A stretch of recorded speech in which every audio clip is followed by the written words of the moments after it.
Ал достар, мен Алматыға кеп қалдым. Араға 1 жыл салып, жұмыс бабымен. Біз тоқтаған қонақ үйді көрсетіп өткім келіп тұр. Бұрын бұл жер санатория болған екен. Қазір сондай үлкен қонақ үй, қараңыздар. Ұзыннан ұзақ кеткен, көктермен көмкерілген, прям тап-таза болып тұр. Иісі, көктің иісі шығып ше. Осындай терраса бізде. Шай ішіп, мына жер вишилкасы ше күшті екен. Мынау менің жататын орным. Ал бізде осындай столик. Качество шаман болып кететін сияқты ғой. Мына жерде чай бар екен, тефаль су құйып сетуге. Мына жағы ашылмайды. 2 орындық.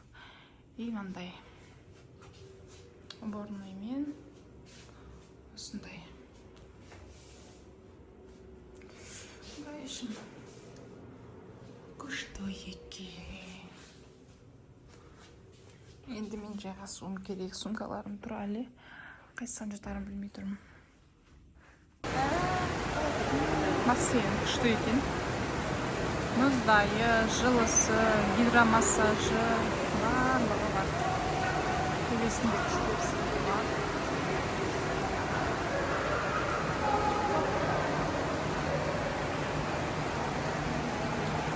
Мына жақта хамам бар.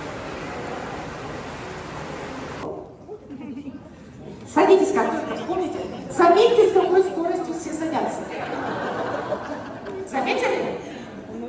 Обещал деньги вернуть, не вернул. Обещал любить, всю жизнь разлюбил. Обещал помочь, не помог. Вспомнили? Садитесь. Да, значит, еще есть кто-то? Окей. Итак, вы заметили, с какой скоростью вы садились? Да. Быстро. О чем это говорит? Ага. О!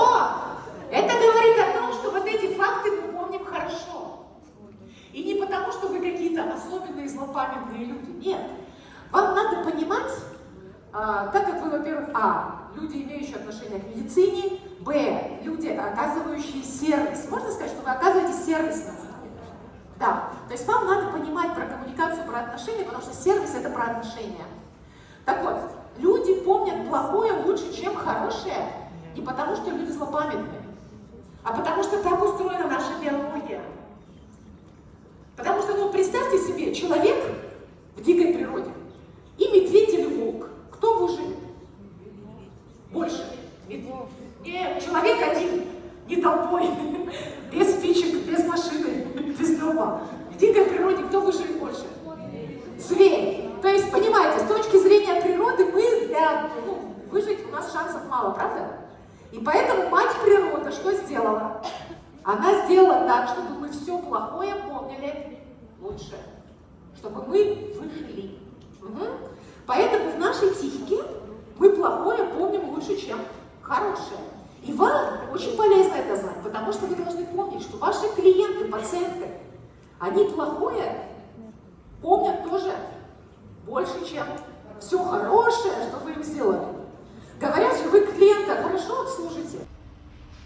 Табиғаты өте тамаша болып тұр мына жердің. Барлық жерде көмбе қапыста оңай емес. Бұрын бұл жер курорт болған екен. Қазір қонақ үй болып кетті.